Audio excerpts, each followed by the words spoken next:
Welcome to Created Healthy. I'm Dawn Combs. It's a common idea that God gave us everything we need in nature, but do we believe it enough to walk that out in truth? Often the very same people who say this go looking for answers on how to use food and medicine from man-made sources. Everything man creates comes with a user's manual. Why would God be any different?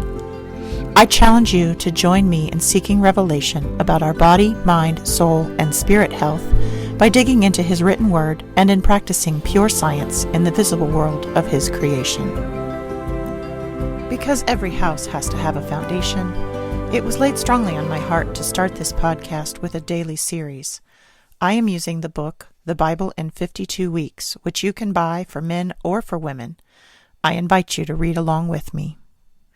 Today I'm reading in Genesis 19 through 21.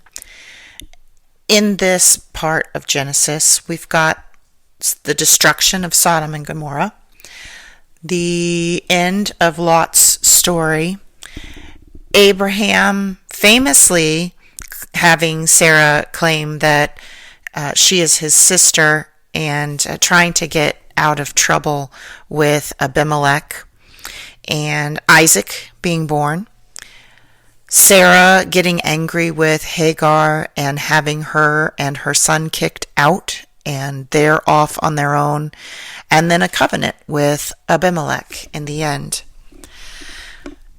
The thing that I most felt stuck out to me in this reading was really back with Lot. I just see a lot of what's going on with people today in the story of Lot. So here he is.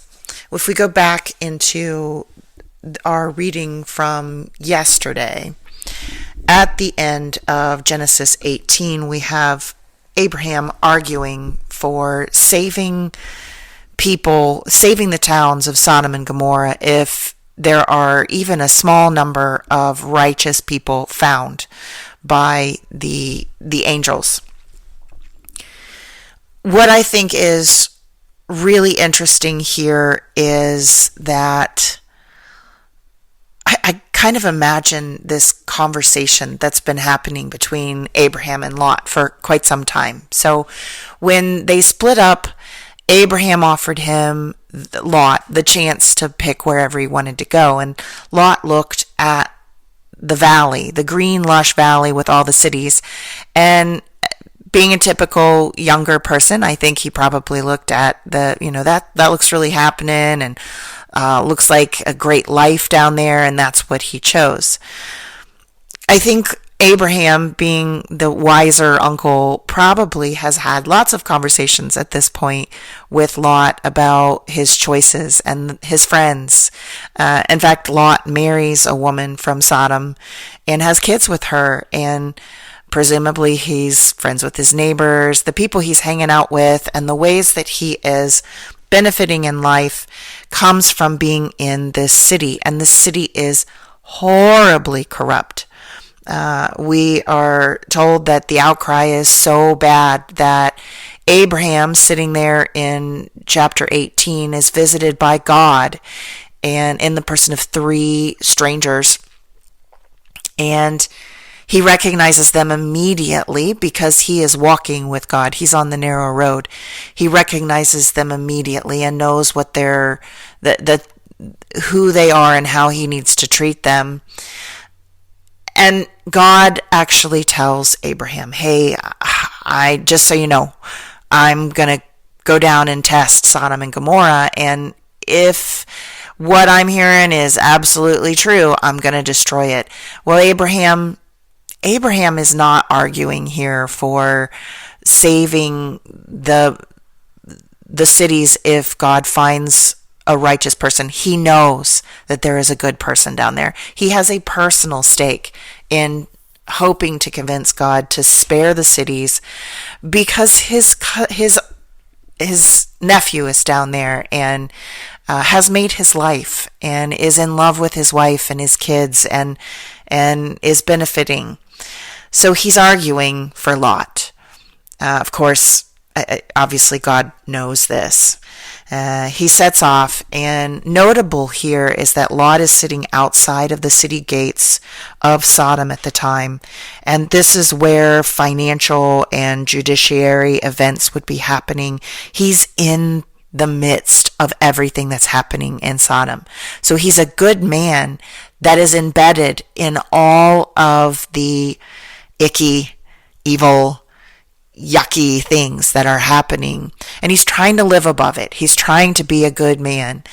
When now it's two angels, so whether God is not he can't see the third person in God, or because some people suggest that this is the Trinity. Abraham could see all three. But now Lot only sees two, and maybe God only sent two angels on. But nonetheless, it's pretty clear here that Lot does not recognize them as any form of divinity or any messenger. And he's really just trying to be good.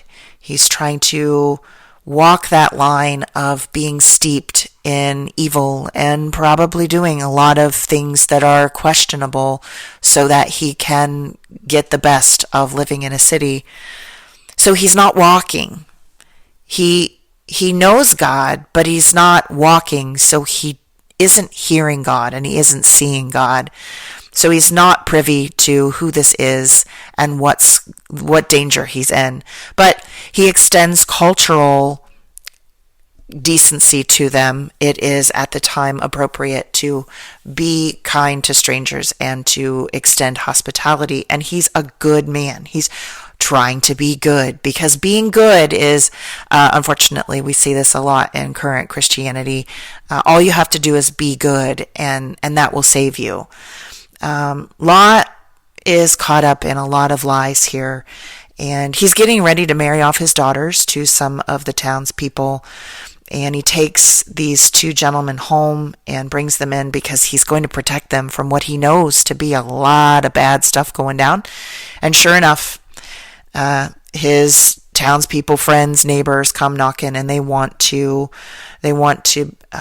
do sexual things with his guests. To try and be good, he goes so far as to offer them his daughters instead of the men. And this is, from our perspective, really evil. He is, again, in his eyes, it's good because it would be better for them. He's trying to save the townspeople. He's trying to make them look better and to keep them from doing evil. It would be better for them to have his daughters than the men that he's harboring in his home, and also the guests that he's harboring in his home. He's trying to save people who he decided on his own to ordain himself to go amongst and try to affect. And of course, that's not how that works. Some of us do get ordained to go amongst fallen people and shine a light and preach a gospel. But that's not what happened here. Lot chose this. So here he is, an exhibit of a lot of us trying to live in a fallen world. A while ago, I spoke on this fine line that we can walk with the medical system, of where we might take part, we might use part of the medical system when it's necessary. But where do we put our faith? Who are we walking with? Are we on the narrow road? Or are we walking on the wide road trying to be good people, trying to explain away? And of course, here in Genesis 19, this plays out very famously. The angels reveal themselves. Oh, Lot gets it now. He sees what's happening, and they tell them to run away. And he pauses. He pauses because maybe he could save somebody, or maybe he could be good enough. And they tell him he's got to go. Lot's wife isn't ready to give up the city and the convenience and the wealth and the ease, and she turns back. Lot and his daughters get away.